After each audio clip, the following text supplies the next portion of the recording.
In a vessel, there is a mixture of apple, orange and mango juices in the ratio of 3:5:4 respectively. A quantity of 12 liters from the mixture is replaced by 8 liters of apple juice. Thereafter, the quantities of apple and orange juices in the resultant mixture becomes same. Find out the initial quantity of the mixture in the vessel. So in here we are given the ratio of apple, orange and mango juices is 3:5:4. So the ratio of apple, oranges and mango juices is 3:5:4. So let's say the initial quantity is 3x, 5x and 4x respectively.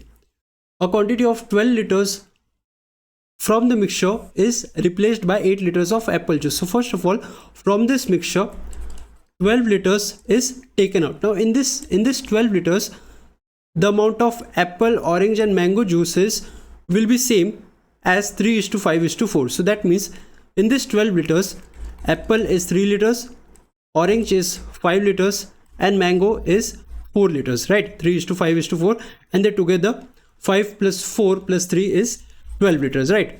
So now we had 3x apple juice, but we are taking out 3, so we subtract 3. We had 5x, we are taking out 5, so we subtract 5. And we had 4x, but we are taking out 4 liters, so we subtract 4 liters. Alright, and replaced by 8 liters of apple juice. So we are adding 8 liters of apple juice here, right? Thereafter, the quantities of apple and orange juices in the resultant mixture becomes same.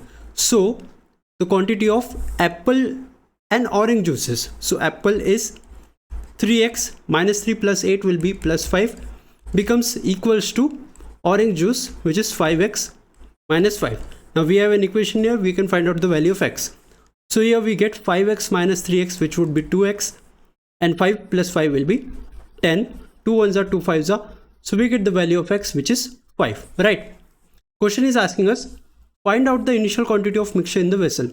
So initial total quantity was 3x plus 5x plus 12x, 3x plus 5x plus 4x, which would be 12x, and x is 5, and 12 5s are 60, and this is our required answer. Here option C is the correct one.